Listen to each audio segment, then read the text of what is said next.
What's up, y'all? It's your boy Riddy, and I'm back one more time with the ICC World T20 update. I ain't got no playbook today, but I do have my OJ, and you know I love my OJ. Alright, so let's get into this roundup. We've actually reached the Super 8 stage, and some surprising things have actually gone on this time around. I'm just going to go into that really quick. This is going to be a really short video. I'm just going to touch on a few things, not going to go into too much details about the matches. Just going to keep it kind of simple and concise for you guys today. First person to go over the last 2 days, England, ousted out by Sri Lanka.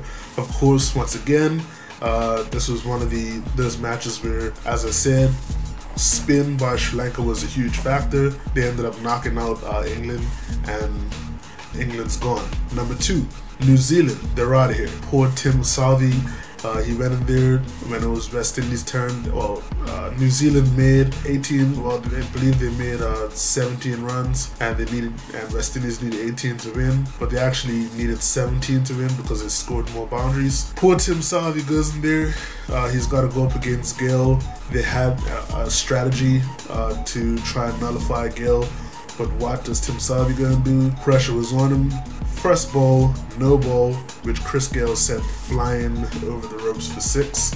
7 runs right off the bat, and from there they went on to comfortably make the score, with Marlon Samuels scoring the 6, increasing their chances of them reaching the semi-final stage.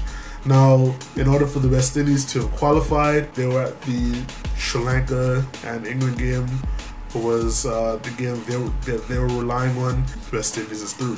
Next game up, which was yesterday. Actually, sorry, it was today. Australia versus Pakistan. I've always said before that Shane Watson is the guy that you need to get out. You need to get him out fast. Pakistan did a good job of doing that today, but in this Super 8 match, they did a good job of getting out Watson quickly, and they were able to get out Warner and Hussey as well pretty quickly after that. Australia is the kind of side where you knock out those first 3 guys, and there's a good chance that you'll be able to do well against the rest. That's exactly what happened. Pakistan had a great plan of attack. They were really aggressive, and they got the job done, beating Australia, in fact, by 32 runs. Really awesome job by Pakistan.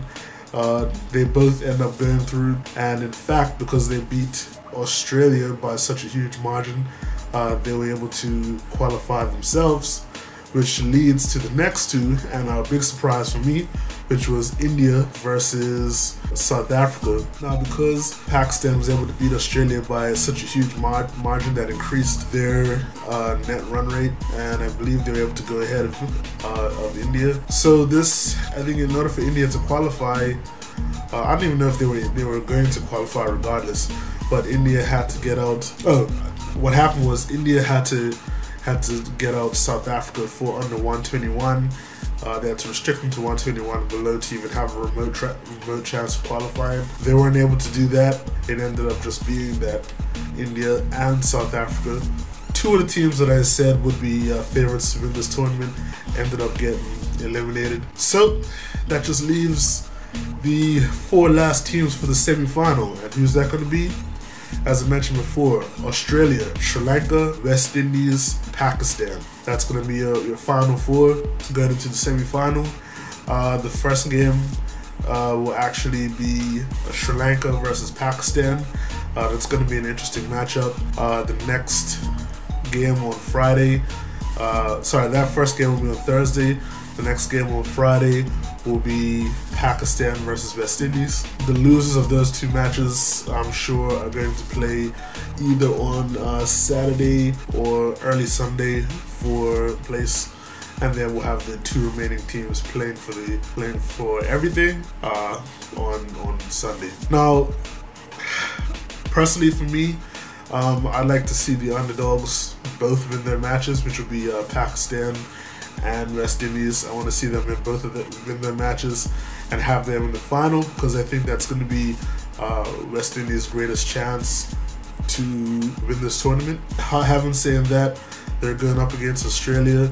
and said the bowling is kind of iffy. So if Watson, Warner, and or Hussey end up firing, then it's going to be tough times for West Indies, and they'll probably get, I don't know what's going to happen. I'm wrong in terms of thinking that South Africa or India would be in the semi-finals, and I was wrong saying that Australia was one of the weaker teams, even though I did say there was a chance they'd reach this far. We'll see what happens. It's a lot coming up. Still a good amount of cricket left. I'm excited to see what's going to happen there. So that's it for me today, y'all. Let's see how the remainder of this tournament goes. I've had fun making these videos and just following along. It's not something that I normally do. It's been great. So I'm looking forward to seeing how the rest of this turns out. And in the meantime, cheers. You have a good night. Ready.